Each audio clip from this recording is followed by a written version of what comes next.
皆様ご機嫌いかがでしょうか。 KRU クッキングのお時間がやってきました。本日はトマト缶で作るキーマカレーです。作る時間があまりなくてもささっとできちゃうカレーなので、ぜひ試してみてください。早速もう何か刻んでますが、玉ねぎです。みじん切りにしてください。2個入れます。大きさによって増やしてください。次はピーマンを切ります。じゃあ3個入れてます。こちらもみじん切りにしてください。ちなみにこれは大皿 4,5 人前ぐらいの量です。次はニンニクをみじん切りしてます。2かけ入れてます。ニンニク好きな人はたくさん入れても大丈夫です。フライパンに油を敷きます。ニンニクを入れます。焦げやすいので火をつける前に入れてください。グツグツしてきましたね。いい匂いなんですよ。そしたら玉ねぎを入れますね。ここでまあまあ炒め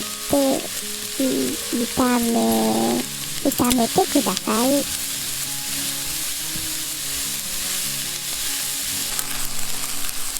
でまあまあに炒まったら少し横に寄せて豚ひき肉 300g 入れます。焼きます。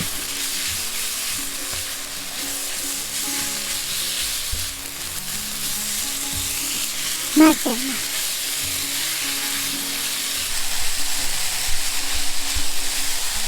ここでピーマンを入れます。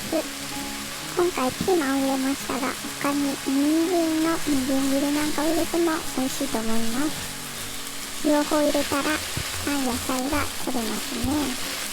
出ました。カットトマト缶。トマト缶1缶丸ごと入れます。カットトマト缶を入れました。グツグツしてます。混ぜます。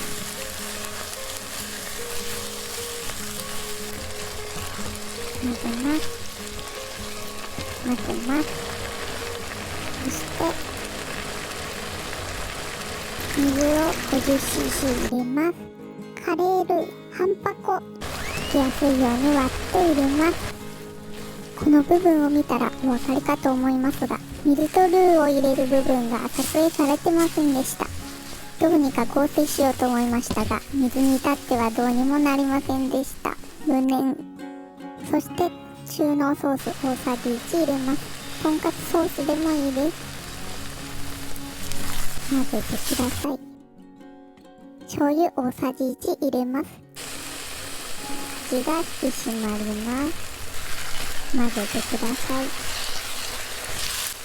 少し煮込んで出来上がりです。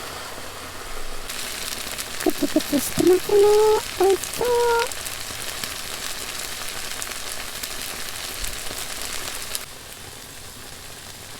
菜の花畑散歩に行きました。ご飯を盛り付けます。今回ターメリックライスを炊きました。ターメリックライスの作り方は概要欄に載せておきます。炊飯器でできますよ。簡単です。